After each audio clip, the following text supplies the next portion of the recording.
Assalamualaikum semuanya, saya Nurhani Fitri Nugrahasari dari Prodi S1 PGSD Nonrek. Nah, kali ini kita akan membahas tentang majas. Nah, apa itu majas, jenis majas, dan contoh-contoh majas? Nah, yang pertama, pengertian majas adalah gaya bahasa yang digunakan untuk menyampaikan pesan dengan cara yang imajinatif atau berupa kiasan. Nah, yang kedua, kita akan membahas tentang jenis-jenis majas beserta contohnya. Untuk majas yang pertama yaitu majas perbandingan, terdiri dari beberapa jenis, diantaranya personifikasi, metafora, simile, dan alegori. Majas personifikasi merupakan majas yang membandingkan benda yang tidak bernyawa seolah-olah dapat bertindak seperti manusia. Contohnya, batang-batang padi itu melambaikan tangannya seolah memanggil Pak Tani yang menghampirinya. Kemudian, majas metafora merupakan majas yang membandingkan dua hal atau benda tanpa menggunakan kata penghubung. Contohnya, lidah adalah pedang yang paling tajam. Majas alegori secara berkelanjutan membentuk sebuah cerita. Contohnya, manusia akan memiliki perjalanan hidup yang terus mengalir seperti sungai menyusuri tebing-tebing dan akan terkadang susah untuk ditebak, yang mana manusia menerima segala ketentuannya. Majas simile atau perumpamaan adalah majas yang membandingkan dua hal atau benda dengan menggunakan kata penghubung. Contoh, pipi gadis itu memerah bak udang rebus ketika dipuji sang kekasih.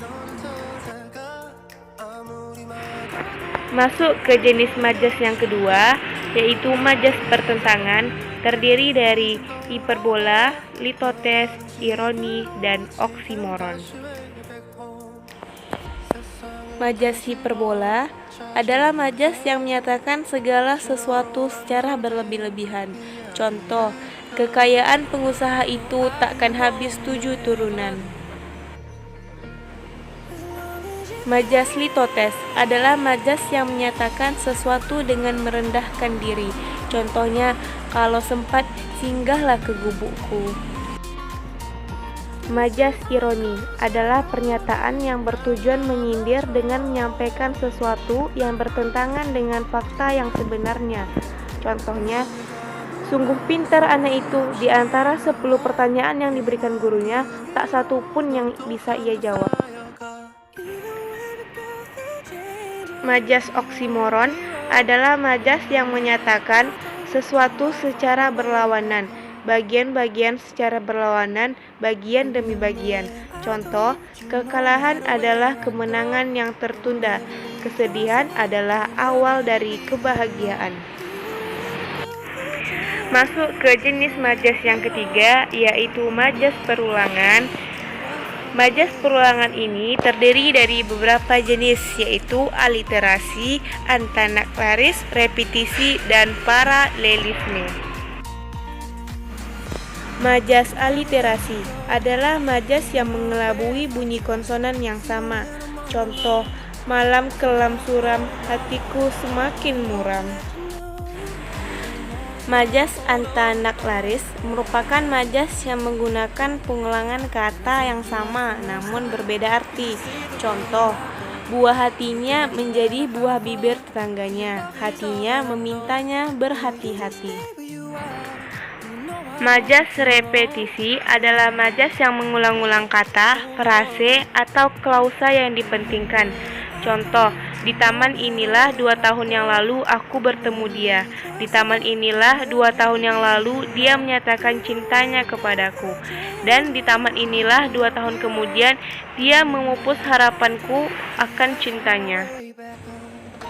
Majas paralelisme adalah majas yang mengulang ungkapan yang sama dengan tujuan memperkuat nuansa makna. Contoh, hidup adalah perjuangan, hidup adalah persaingan, dan hidup adalah kemenangan. Masuk ke bagian jenis majas yang terakhir, yaitu majas pertautan yang terdiri dari beberapa macam, yaitu metonimia, sinekdoche, alusio, dan inversi. Majas metonimia adalah majas yang menghubungkan ciri benda satu dengan benda lain yang disebutkan. Contoh, waktu kecil dulu aku suka membaca Bobo, maksudnya adalah majalah Bobo. Dan kami sekeluarga pergi ke rumah nenek naik Kijang, maksudnya adalah mobil merek Kijang. Majas sinekdoche adalah majas yang menyebut sebagian untuk keseluruhan, pars pro toto, atau menyebut keseluruhan untuk sebagian, totem pro prat. Contohnya, rakyat berpesta pora menyambut kemenangan Pak Jaya menjadi gubernur. Itu adalah contoh dari totem pro prat. Dan contoh kedua, aku melihat kejadian itu dengan mata kepalaku sendiri. Nah, ini adalah contoh dari pars pro toto. Majas alusio adalah majas yang mempertaruhkan hal dengan peribahasa. Contohnya, sebaiknya orang jangan banyak menyombongkan diri, padahal tidak ada isinya, seperti tong kosong berbunyi nyaring. Majas inversi adalah majas yang mengubah susunan kalimat. Contoh, hancurlah hatinya menyaksikan kekasihnya berpaling ke lelaki lain. Terima kasih telah menonton video ini. Semoga video ini bermanfaat bagi kita semua.